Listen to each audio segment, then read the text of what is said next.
A famous musician, who was not a guitar player by the way, once observed that guitar players spend half their time tuning and the other half playing out of tune. Now, it's a joke that contains a little bit more reality than we'd like to admit, and the fact is, tuning the guitar is a lifelong job. Now, the first step in any tuning method is to learn what notes you're tuning to, and this means knowing the names of the open strings. On the guitar, strings are numbered from 1 to 6, with the skinniest string being number 1 and the thickest string number 6. It's also very important to note that guitar players use the terms low and high to refer to pitch, not physical location. So the first string is considered the highest string, even though it's closest to the floor, and the 6th string is the lowest, although it's closest to the ceiling.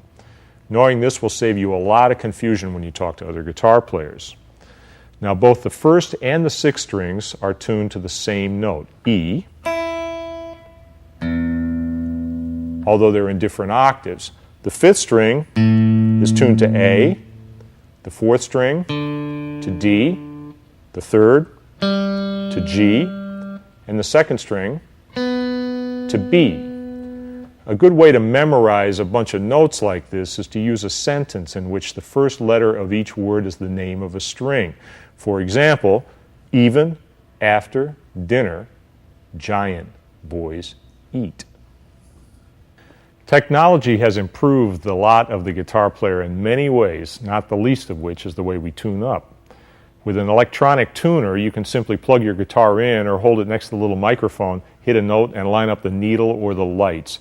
Most tuners even know automatically what string you're playing, and this takes all the guesswork out of tuning. Check it out. When I hit the high E string here, down here, it tells me what string I'm playing, and also tells me by the little red light that I'm too low. So I tune up until I get a green light. Next string shows me the string, and then it shows me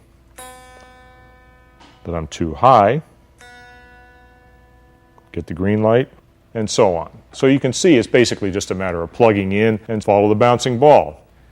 Now, if you're ever stuck without a tuner or another instrument to tune to, you can still tune to yourself by matching each string to the one next to it.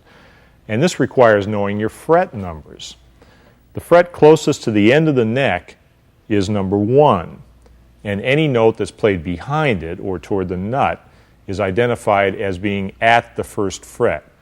Most guitars have fret markers located in specific places on the neck, and they're all the same. It's at the 3rd fret, the 5th fret, the 7th, the 9th, and then there's a double marker at the 12th. These markers help you find your place on the neck quickly. Now, to tune to yourself, you start with the low E, and you play it at the 5th fret and compare it to the open A string. So 1, 2, 3, 4, 5. If the A string is sharp or flat, let's say, tune it to match the E string at the 5th fret. Sounds pretty good.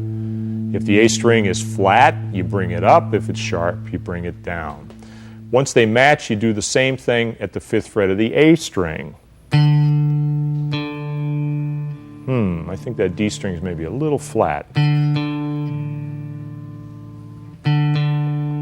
Okay, then you do the same thing, 5th fret on the D string.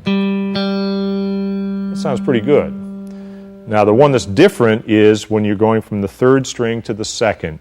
You use the 4th fret of the 3rd string as your comparison.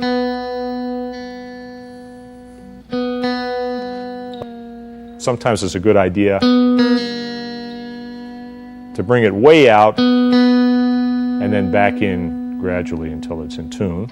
And then you go back to the 5th fret and compare the 2nd string to the 1st. So it's 5th, 5th, 5th, 4th, 5th.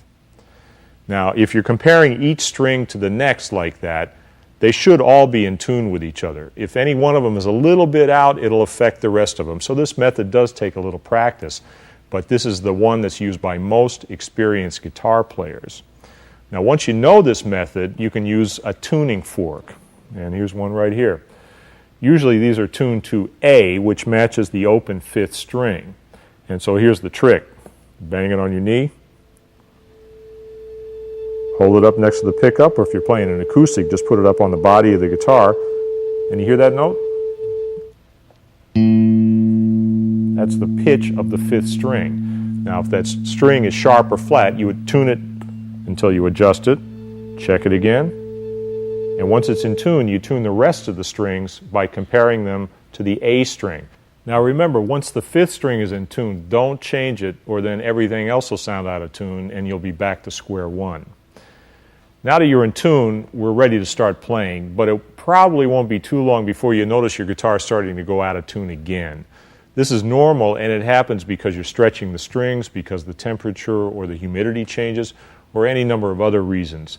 If you don't have a tuner, you can quickly get back in tune by visiting the Quick Tune site on the DVD menu. There you'll find the strings played in order to give you a reference to tune to, and then you can get right back to playing.